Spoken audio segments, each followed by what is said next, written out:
Good morning friends, welcome to Study Globe. दोस्तों, स्वागत है आपका अपने चैनल स्टडी ग्लोब में। आपकी सफलता हमारा संकल्प। जैसा कि आप सभी जानते हैं, डेली मंडे टू फ्राइडे सुबह 10:30 बजे हम जनरल साइंस के बहुत ही इंपॉर्टेंट क्वेश्चन डिस्कस कर रहे हैं दोस्तों, जो आपके आने वाले एग्जाम के लिए बहुत ही इंपॉर्टेंट होंगे।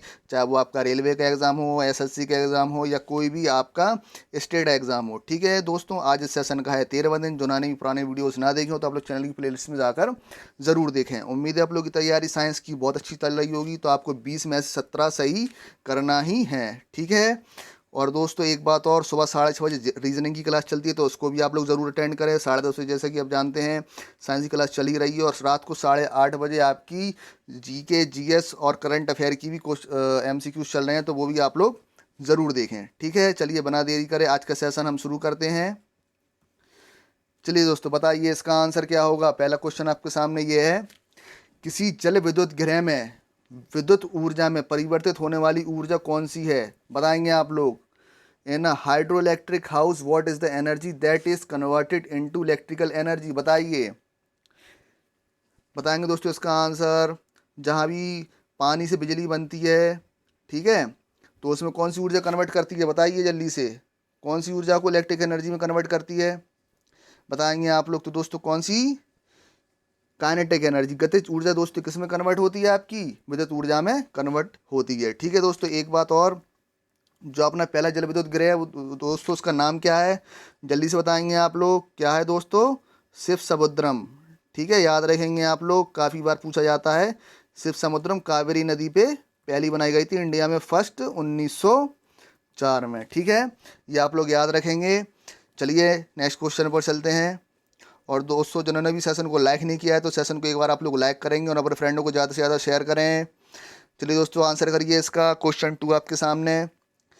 पानी के 1 मोल में कितने अणु मौजूद होते हैं, जल्दी से बताएंगे आप लोग। How many molecules are present in 1 mole of water. क्या होगा दोस्तों इसका आंसर, जल्दी से बताएंगे आप लोग। आंसर कीजिए जल्दी से दोस्तों। कितने होते हैं? 6.023 इंटू 10⁻23, यानी ऑप्शन बी आपका सही आंसर होगा। ठीक है, जैसे हम क्या बोलते हैं दोस्तों, एवोगाद्रो संख्या भी बोलते हैं। ठीक है, ये भी आप लोग याद रखेंगे। ठीक है, ध्यान रखिएगा। 6.03 इंटू 10⁻23 मॉलिक्यूल्स हैं, जो कितने होते हैं दोस्तों, पानी के 1 मोल के बराबर होते हैं। ठीक है, चलिए नेक्स्ट क्वेश्चन पर चलते हैं। चलिए दोस्तों, बताइए इसका आंसर क्या होगा। पाचन के अंत में जारी ऊर्जा का रूप कौन सा होता है, जल्दी से बताएंगे आप लोग इसका answer. What is the form of energy released at the end of digestion. बताइए, जब आप खाना खाते हैं, जब आपका खाना पचता है, तो उसमें कौन सी ऊर्जा बाद में स्थानांतरित होती है, जल्दी से बताइए। किस में कन्वर्ट होगी दोस्तों? तो दोस्तों किस में होती है? रासायनिक ऊर्जा, केमिकल एनर्जी। ऑप्शन ए आपका बिल्कुल सही आंसर होगा। ठीक है। अच्छा दोस्तों, एक बात और बताइए, जो अपना पेट में पाचन में कौन सा एसिड सहायता करता है, जल्दी से बताएंगे आप लोग। कौन सा करता है दोस्तों? Hydrochloric acid, HCl। ठीक है, ये भी आप लोग याद रखेंगे। ठीक, चलिए नेक्स्ट क्वेश्चन पर चलते हैं। चलिए दोस्तों, आंसर कीजिए इसका। एक प्रतिध्वनि 3 सेकंड में वापस आ जाती है। यदि ध्वनि की गति 342 मीटर पर सेकंड है, तो स्रोत से परावर्तन सतह की दूरी कितनी होगी। चलिए सॉल्व करेंगे बिल्कुल ध्यान से। चलिए सॉल्व कीजिए इसको बिल्कुल अच्छी तरीके से, ध्यान से पढ़िएगा एक बार और, फिर सॉल्व करके बताएंगे आप लोग। आपको हर सेशन में 102 न्यूमेरिकल ज़रूर मिलेंगे। चलिए बताएंगे आप लोग क्या होगा इसका आंसर।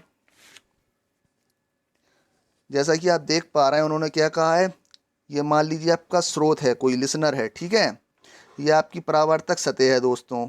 ठीक है, रिफ्लेक्ट सरफेस है। इधर से जब कोई ध्वनि जाती है और वापस आने में दोस्तों कितना समय ले रही है, 3 सेकंड का ले रही है। जाने और आने में 3 सेकंड का समय लेती है। तो आपसे पूछा गया है सिर्फ स्रोत से परावर्तक सतह के बीच की दूरी, सिर्फ आपसे ये चीज़ पूछी गई है। ठीक है, स्रोत से आपकी परावर्तक सतह के बीच की दूरी दोस्तों कितनी होगी। तो टाइम हम दोस्तों इसमें कितना लेंगे, सिर्फ 1.5 मिनट, 1.5 सेकंड। ठीक है, और आपकी स्पीड दोस्तों कितनी है, जल्दी से बताएंगे कितनी थी, 342 मीटर पर सेकंड। आपसे क्या पूछी गई है, दूरी। तो आप सभी जानते हैं दूरी बराबर क्या होता है दोस्तों, बताओ जल्दी से बताइए क्या होता है, 4 गुणे समय। ठीक है, तो आपकी वेलोसिटी दोस्तों कितनी थी, 342 इंटू 1.5। चलिए मल्टीप्लाई करिए जल्दी से, क्या होगा मल्टीप्लाई करने पे आंसर। तो दोस्तों मल्टीप्लाई करने पर आएगा आपका 513। ठीक है, तो ऑप्शन ए आपका सही आंसर होगा।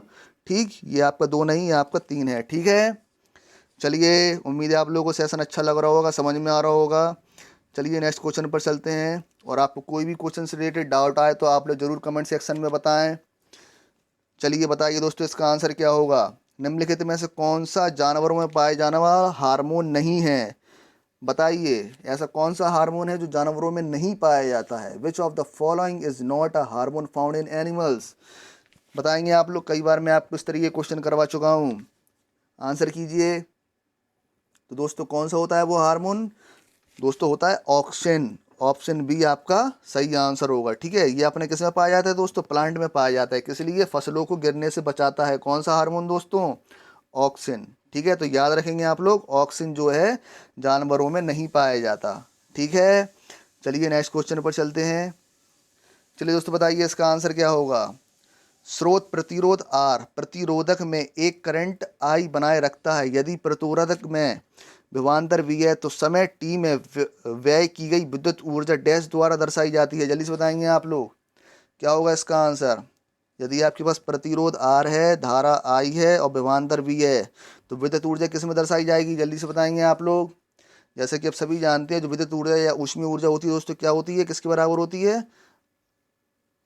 जल्दी से बताएंगे, आई आर स्क्वायर टी के। ठीक है, आई आर स्क्वायर टी के होती है। तो ऑप्शन सी आपका सही आंसर होगा। जैसे हम क्या बोलते हैं दोस्तों, जूल इफेक्ट भी बोलते हैं। ठीक है, ये भी आप लोग याद रखेंगे, क्या बोलते हैं दोस्तों इसे, जूल इफेक्ट भी बोलते हैं। ठीक है, चलिए नेक्स्ट क्वेश्चन पर चलते हैं। चलिए दोस्तों बताइए इसका आंसर क्या होगा।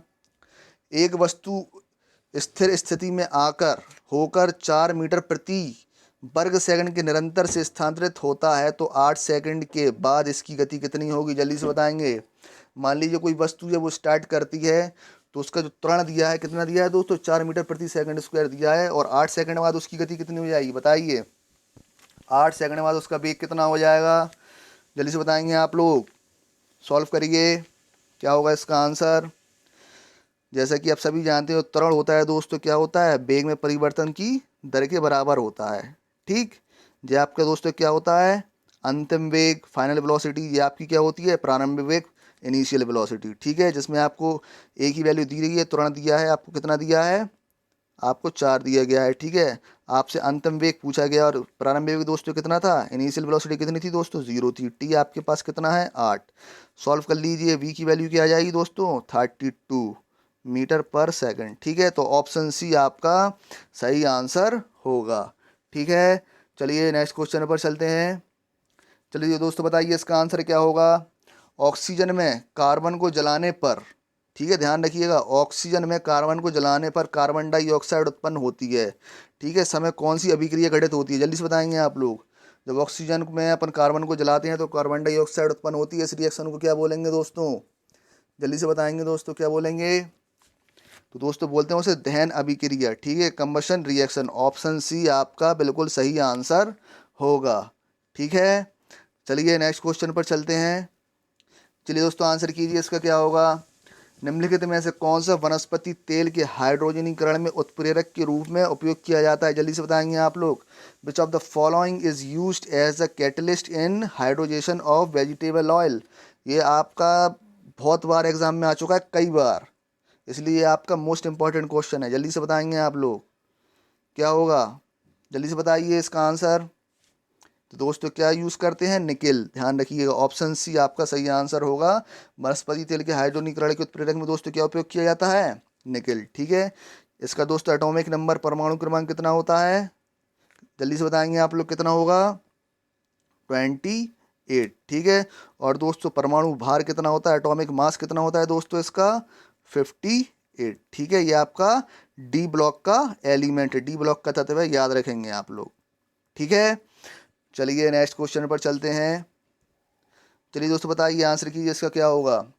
एक वस्तु पर बल लगने के बावजूद भी किया गया कार्य क्या होता है दोस्तों, शून्य होगा यदि उसका विस्थापन डैश हो। जल्दी से बताएंगे आप लोग, उसका आंसर क्या होगा, जल्दी से बताएंगे, जल्दी से। जैसा कि आप सभी जानते हैं, मान लीजिए कोई वस्तु है, कोई बॉडी है दोस्तों, ठीक है। इधर से ये इधर अपन फोर्स लगा रहे हैं, अगर ये डिस्प्लेसमेंट करेगी थोड़ा बहुत तो अपन क्या होगा, अपना कोई कार करेंगे, जब डिस्प्लेसमेंट ही नहीं हुआ, इसका विस्थापन ही नहीं होगा तो कार भी दोस्तों कैसा होगा, इसका शून्य होगा। ठीक है, ध्यान रखिएगा। तो विस्थापन क्या होगा, शून्य। ऑप्शन डी आपका सही आंसर होगा। ठीक है, चलिए नेक्स्ट क्वेश्चन पर चलते हैं। चलिए दोस्तों आंसर कीजिए, इसका क्या होगा। निम्नलिखित में से कौन सा जंतुओं का सबसे बड़ा समूह है, बताएंगे आप लोग। ये भी आपका मोस्ट इंपॉर्टेंट क्वेश्चन है, कई बार आ चुका है। जल्दी से बताएंगे, विच of the following is the largest group of animals.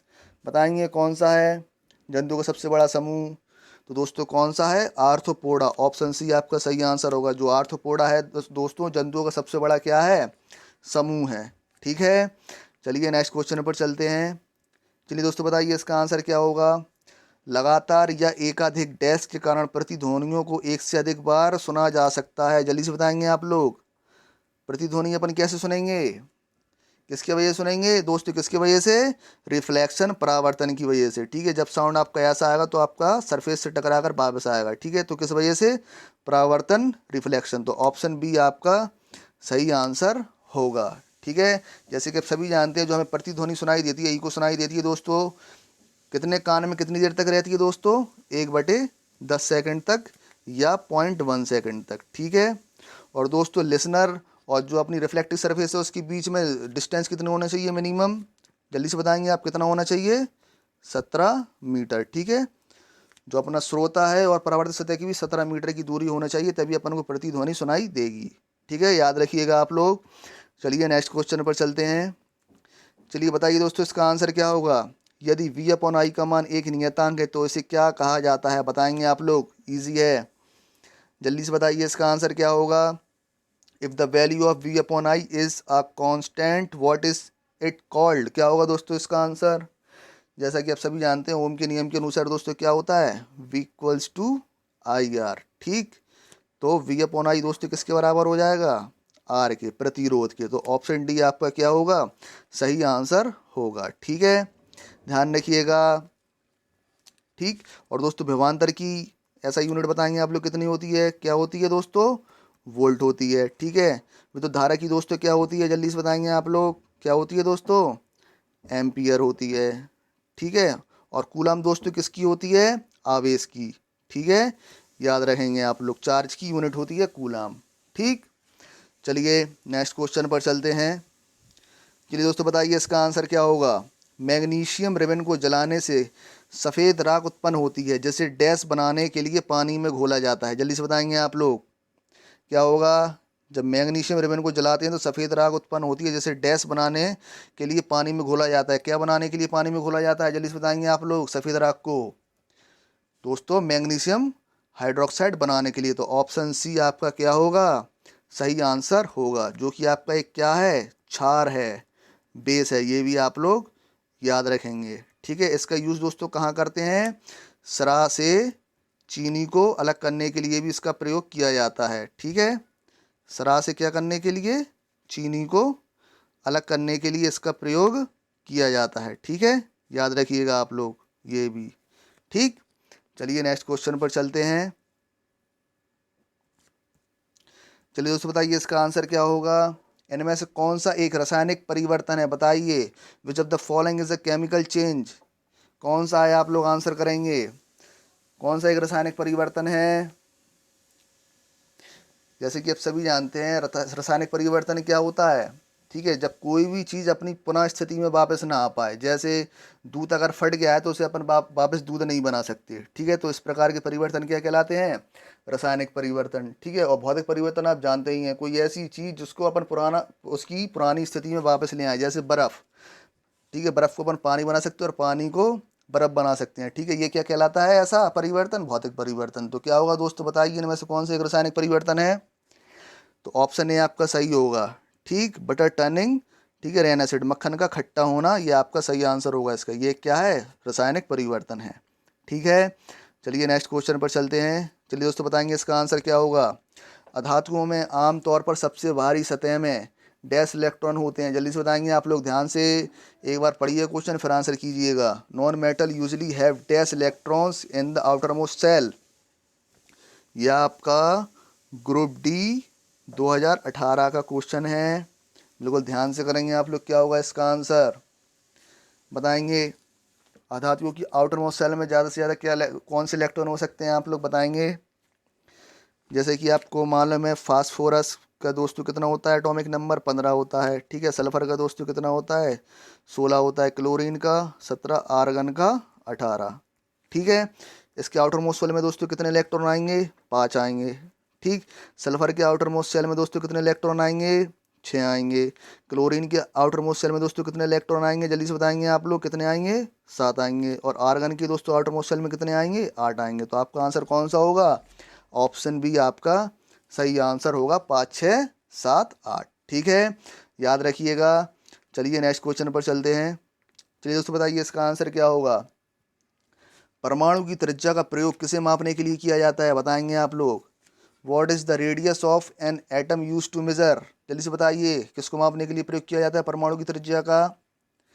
Answer कीजिए। तो दोस्तों इसका आंसर क्या हो जाएगा ऑप्शन सी एटॉमिक साइज, परमाणु आकार को मापने के लिए। ठीक है, आपसे ये भी बहुत बार पूछा जाता है कि परमाणु आकार कितना होता है दोस्तों बताइए। एटॉमिक साइज कितना होता है परमाणु का आकार दोस्तों कितना होता है 10⁻⁻10 मीटर। ठीक है, तो ये पॉइंट भी आप लोग याद रखिएगा, कई बार एग्जाम में आ चुका है और आएगा। ठीक है, चलिए नेक्स्ट क्वेश्चन। चलिए दोस्तों बताइए क्या होगा इसका आंसर। यदि एल्यूमिनियम को संयोजकता 3 है और ऑक्सीजन की 2 है तो एल्यूमिनियम ऑक्साइड का रासायनिक सूत्र क्या होगा जल्दी से बताएंगे आप लोग। बताइए दोस्तों इसका आंसर क्या होगा। If aluminium has valency of 3 and oxygen have 2 then the chemical formula of aluminium oxide is. क्या होगा दोस्तों फॉर्मूला क्या होगा दोस्तों aluminium oxide Al2O3। Option D आपका सही आंसर होगा। जिससे हम क्या बोलते हैं दोस्तों ये एक उभयधर्मी भी है। क्या है उभयधर्मी एम्फोटेरिक। ठीक है, अब आप लोग कहेंगे एम्फोटेरिक क्या होता है। तो एम्फोटेरिक दोस्तों वो होता है जो अम्ल और क्षार दोनों से क्रिया करे।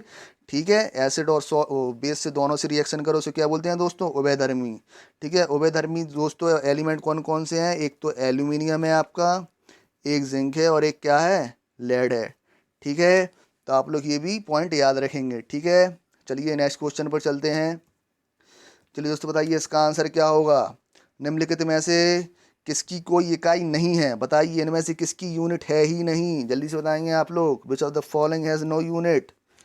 आंसर कीजिए जल्दी से बताएंगे इसका आंसर क्या होगा। जैसा कि आप सभी जानते हैं दाब प्रेशर की यूनिट दोस्तों क्या होती है न्यूटन पर मीटर स्क्वायर। ठीक है, यह क्या दोस्तों पास्कल। ठीक है, पास्कल होती है। विस्थापन की दोस्तों ऐसा यूनिट क्या होती है मीटर होती है। ठीक है, घनत्व की दोस्तों क्या होती है ऐसा यूनिट किलोग्राम पर मीटर क्यूब। तो दोस्तों किसकी यूनिट नहीं होती है रिलेटिव डेंसिटी, सापेक्षिक घनत्व की कोई इकाई नहीं होती है। ऑप्शन बी आपका सही आंसर होगा। ठीक है, चलिए नेक्स्ट क्वेश्चन पर चलते हैं। चलिए दोस्तों बताइए इसका आंसर क्या होगा। स्थिति या आकृति में हुए परिवर्तन के कारण एक वस्तु में निहित ऊर्जा कौन सी होगी जल्दी से बताएंगे आप लोग। The energy contained in an object due to a change in position और शेप इज कॉल्ड। बताइए दोस्तों कौन सी एनर्जी होगी। जैसा कि आपने देखा हो जब धनुष को हम तानते हैं तो उसमें एक ऊर्जा आ जाती है। कौन सी ऊर्जा आती है बताइए उसकी परिवर्तन के कारण कौन सी आती है दोस्तों स्थितिज ऊर्जा पोटेंशियल एनर्जी। तो ऑप्शन बी आपका क्या होगा सही आंसर होगा। ठीक है, पोटेंशियल एनर्जी इक्वल टू क्या होता है दोस्तों mgh। ठीक है, जहाँ m आपका क्या होता है द्रव्यमान मास, g आपका क्या होता है दोस्तों गुरुत्वीय त्वरण। ठीक है, ग्रेविटेशनल फोर्स और h क्या होती है आपकी ऊंचाई हाइट। ठीक है, याद रखिएगा। इसकी यूनिट क्या होती है दोस्तों ऐसा यूनिट जूल होगी और CGS यूनिट क्या होगी दोस्तों अर्ग होगी। ठीक है, इन दोनों में रिलेशन क्या है दोस्तों जल्दी से बताएंगे आप लोग। तो आप सभी जानते हैं 1 जूल बराबर क्या होता है दोस्तों 10⁻7 अर्ग। ठीक है, चलिए ये पॉइंट आप लोग याद रखेंगे। और दोस्तों इस वीडियो की PDF पाने के लिए आपको मेरा टेलीग्राम चैनल ज्वाइन करना होगा जिसका लिंक आपको नीचे डिस्क्रिप्शन बॉक्स में मिल जाएगा दोस्तों। टेलीग्राम चैनल का नाम है स्टडी ग्लो। ठीक है, और दोस्तों जिन्होंने भी सेशन को लाइक नहीं किया तो आप लोग सेशन को ज़्यादा से ज़्यादा लाइक करेंगे, अपने फ्रेंड को ज़्यादा से ज़्यादा शेयर करें। और चैनल जिसने भी चैनल को सब्सक्राइब नहीं किया तो चैनल को सब्सक्राइब ज़रूर करें दोस्तों। और बेल आइकन दबाना ना भूलें आने वाले नोटिफिकेशन के लिए। ठीक है दोस्तों, चलिए दोस्तों थैंक यू बाय बाय।